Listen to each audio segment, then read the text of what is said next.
যে আদর্শ তিনি রেখে গিয়েছেন সেটি হচ্ছে ইসলামকে তিনি রেখে গিয়েছেন চূড়ান্ত সমাধান সংবিধান হিসাবে, যেটা বৌদ্ধ ধর্মগ্রন্থ থেকে প্রমাণ করলাম, যেটা সনাতনী হিন্দু ধর্মগ্রন্থে রয়েছে। শ্রীমদ্ ভাগবত গীতা 4 নম্বর অধ্যায় 7 এবং 8 নম্বর শ্লোকে ওখানে বলছে একমাত্র ধর্ম, প্রতিষ্ঠিত ধর্ম ছিল ইসলাম। ইসলাম ধর্ম ছাড়া কোনো ব্যক্তি যখন হিন্দু ধর্ম অন্য ধর্ম যখন তালাশ করতে লাগলো, গ্লানি ভাবাতি ভারাতা এই ব্যক্তিদের উপরে তখন গজব গ্লানি নেমে আসতে লাগলো। কোথায়? যখন গ্লানি দুঃখ কষ্ট যখন নেমে আসলো, যখন অন্য কোনো ধর্মকে তারা অনুসন্ধান করছে, তখন এই ব্যক্তিদের উপরে গ্লানি দুঃখ কষ্ট নেমে আসলো।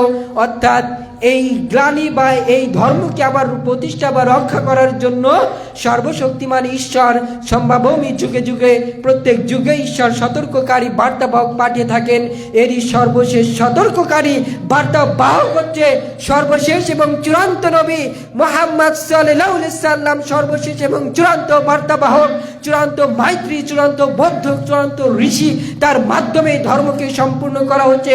আর সেই ধর্ম, সেই বার্তা, সেই সমাধান, সেই সত্য হচ্ছে ইন্না দ্বীন ইনদাল্লাহিল ইসলাম, একমাত্র জীবন ব্যবস্থা, জীবন বিধান, জীবন সমষ্টি পদ্ধতির নাম হচ্ছে ইসলাম। উইদাউট ইসলাম, ইসলাম ছাড়া অন্য কোনো ইজম, অন্য কোনো দর্শন, কোনো মত দর্শন নাই ইসলাম ছাড়া। এর জন্য আসুন, সত্যের পথে আসুন, সত্য আপনাকে মুক্তি দেবে, সত্য মুক্তির পথ দেখাবেই দেখাবে ইনশাআল্লাহ। সত্যকে অনুসন্ধান করুন, আপনার ধর্মগ্রন্থ দিয়ে সত্য যাচাই করুন।